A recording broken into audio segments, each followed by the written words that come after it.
Hello foodies, welcome back to our channel. ఇవాల్టి special ప్రతి ఒక్కరికి ఇష్టమైన డిష్ మసాలా గుత్తి వంకాయ కర్రీ. దీన్ని చపాతీలోకి తీసుకోవచ్చు, లేదా రైస్, పులావ్, బిర్యానీ ఇలా దేనిలోకైనా దీన్ని సర్వ్ చేసుకొని తీసుకోవచ్చు. వంకాయల్లోకి మసాలా నింపకుండా క్యాటరింగ్ స్టైల్లో ఈ గుత్తి వంకాయని ఎలా ప్రిపేర్ చేయాలో చూద్దాం. మీరు ఈ రెసిపీని ఈ మెథడ్లో ట్రై చేయండి, అందరికీ తప్పకుండా నచ్చుతుంది. సో లేట్ చేయకుండా ప్రాసెస్లోకి వెళ్ళిపోదాం. ఛానల్ని ఫస్ట్ టైం చూస్తున్న వారైతే సబ్స్క్రైబ్ చేసుకోండి. ఈ గుత్తి వంకాయ కర్రీ కోసం ముందుగా మనం మసాలాను ప్రిపేర్ చేసుకోవాలి. స్టవ్ పై కడాయి పెట్టి అది హీట్ అయ్యాక ఇందులోకి 1 స్పూన్ పల్లీలను, 3 యాలకులను, 4 లవంగాలను, 2 ఇంచుల దాల్చిన చెక్కను, 1/2 టీ స్పూన్ మెంతులని, 1/2 టీ స్పూన్ జీలకర్రని యాడ్ చేసుకుని మంటను లో ఫ్లేమ్లో ఉంచి వీటిని దోరగా వేయించుకోవాలి. ఇలా దోరగా వేగిన తర్వాత ఇందులోకి 1 స్పూన్ ధనియాలను కూడా యాడ్ చేసుకొని మరొకసారి కలుపుకొని వీటిని దోరగా ఫ్రై చేస్తూ వీటిలోకి 2 స్పూన్ల నువ్వులను కూడా యాడ్ చేసుకోవాలి.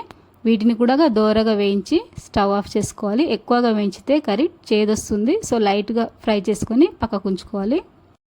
తర్వాత 1/2 కేజీ నల్ల వంకాయల్ని తీసుకోవాలి. గుత్తి వంకాయకి నల్ల వంకాయలు అయితేనే బాగుంటాయి, తెల్ల వంకాయలతో అంత టేస్ట్ రాదనమాట. సో నల్ల వంకాయల్ని తీసుకొని ఇలా వీడియోలో చూపిస్తున్నట్టుగా మధ్యలోకి 4 భాగాలు వచ్చేటట్లుగా ఘాట్లను పెట్టుకోవాలి. ఇలా అన్ని వంకాయల్ని కూడా మధ్యలోకి 4 భాగాలు వచ్చేటట్టుగా కట్ చేసుకొని ఈ వంకాయలోకి కొద్దిగా సాల్ట్ను వేసి ఒకసారి వీటిని క్లీన్గా వాష్ చేసుకొని పక్కకు ఉంచుకోవాలి. తర్వాత స్టవ్ పై కడాయిలోకి 2 స్పూన్ల ఆయిల్ వేసుకోవాలి. ఆయిల్ హీట్ అయ్యాక మనం ఇందాక కడిగి పెట్టిన వంకాయల్ని ఒక్కొక్కటిగా వేసుకోవాలి. ఇలా అన్ని వంకాయల్ని కూడా వేసుకొని వంకాయలకు ఆయిల్ పట్టేలా ఒకసారి స్పూన్తో కలిపేసి ఇలా వంకాయలకు ఆయిల్ పట్టిన తర్వాత దీనిపై కొద్దిగా పసుపును అలాగే ఉప్పును కూడా చల్లుకొని దీనిపై మూత పెట్టేసి మగ్గించుకోవాలి. వంకాయలు బాగా మెత్తగా అయ్యే వరకు ఇలా మధ్య మధ్యలో కలుపుకుంటూ ఈ వంకాయల్ని మంటను లో ఫ్లేమ్లో ఉంచి మెత్తగా అయ్యే వరకు మగ్గించుకోవాలి. వంకాయలు మగ్గేలోపు మనం ముందుగా ప్రిపేర్ చేసుకున్న మసాలాని ఇలా మిక్సీకి వేసి ఒకసారి పౌడర్ లాగా చేసుకున్న తర్వాత కొద్దిగా వాటర్ యాడ్ చేసుకొని ఇలా పేస్ట్ లాగా ప్రిపేర్ చేసుకోవాలి. చూడండి, వంకాయలు బాగా మెత్తగా మగ్గిపోయాయి. ఇలా మగ్గిన వంకాయల్ని స్టవ్ ఆఫ్ చేసుకొని ఒక ప్లేట్లోకి తీసేసుకోవాలి. తర్వాత అదే కడాయిలోకి ఇంకో 2 స్పూన్ల ఆయిల్ని వేసుకొని ఆయిల్ హీట్ అయ్యాక జీలకర్ర ఆవాలు, సన్నగా తరిగిన 2 పెద్ద సైజు ఉల్లిపాయల్ని ఇలా నిలువుగా కట్ చేసి వేసుకోవాలి. అలాగే ఇందులోకి కొద్దిగా కరివేపాకు, అలాగే 2 పచ్చిమిర్చిని ఇలా నిలువుగా చీల్చి వేసుకోండి. ఉల్లిపాయల్ని లైట్ అండ్ గోల్డెన్ కలర్ వచ్చే వరకు ఫ్రై చేసుకొని ఇలా ఫ్రై అవుతున్నప్పుడు ఇందులోకి 1 స్పూన్ అల్లం వెల్లుల్లి పేస్ట్ని కూడా యాడ్ చేసుకోవాలి. అల్లం వెల్లుల్లి పేస్ట్ని ఫ్రెష్గా ప్రిపేర్ చేసి వేసుకుంటే టేస్ట్ ఇంకా బాగుంటుంది. అది లేకున్నా ముందు ప్రిపేర్ చేసుకున్నదైనా 1 స్పూన్ వేసుకొని అల్లం పచ్చివాసన పోయే వరకు కూడా ఫ్రై చేసుకున్న తర్వాత దీనిలోకి 2 పెద్ద సైజు టమాటాలని మిక్సీకి వేసి ఇలా ప్యూరీలాగా ఫైన్గా మిక్స్ చేసుకొని ఇందులోకి యాడ్ చేసుకోవాలి.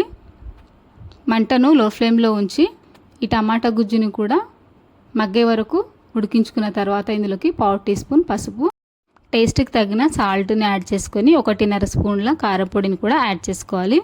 ఇలా వీటన్నిటిని వేసుకున్న తర్వాత మరొకసారి కలుపుకొని ఈ కర్రీ కొద్దిగా మగ్గిన తర్వాత ఇందులోకి మనం ముందుగా ప్రిపేర్ చేసి ఉంచుకున్న మసాలా పేస్ట్ని యాడ్ చేసుకోవాలి.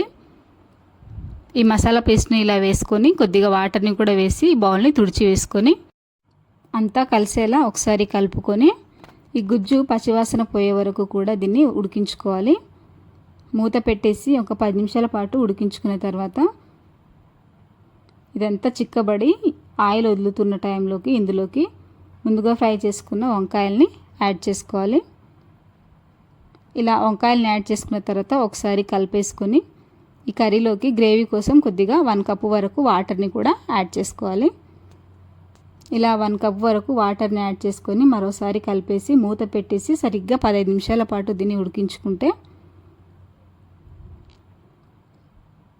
ఇలా 15 నిమిషాల తర్వాత చూస్తే గ్రేవీ చిక్కబడుతుంది, కర్రీ ప్రిపేర్ అయిపోతుంది. ఇందులోకి ఇష్టం ఉంటే కొత్తిమీరను యాడ్ చేసుకొని సర్వ్ చేసుకోవడమే. చూసారు కదా, ఈ విధంగా చేసుకున్న మసాలా గుత్తి వంకాయ కర్రీ టేస్ట్ చాలా అంటే చాలా బాగుంటుంది. దీని వేడివేడి రైస్, చపాతీ, పులావ్, బిర్యానీ ఇలా దేనిలోకైనా సర్వ్ చేసుకొని తినడం చాలామందికి ఇష్టం. సో మరి లేట్ చేయకుండా మీరు ఈ రెసిపీని ట్రై చేయండి. మీకు ఎలా కుదిరినది కామెంట్లో షేర్ చేసుకోండి. వీడియో నచ్చితే ఒక లైక్ చేయండి. అలాగే మీ ఫ్రెండ్స్ అండ్ రిలేటివ్స్కి వీడియోని షేర్ చేయండి. మరిన్ని రెసిపీస్ కోసం వే టు కుకింగ్ ఛానల్ని సబ్స్క్రైబ్ చేసుకోండి. Thank you for watching.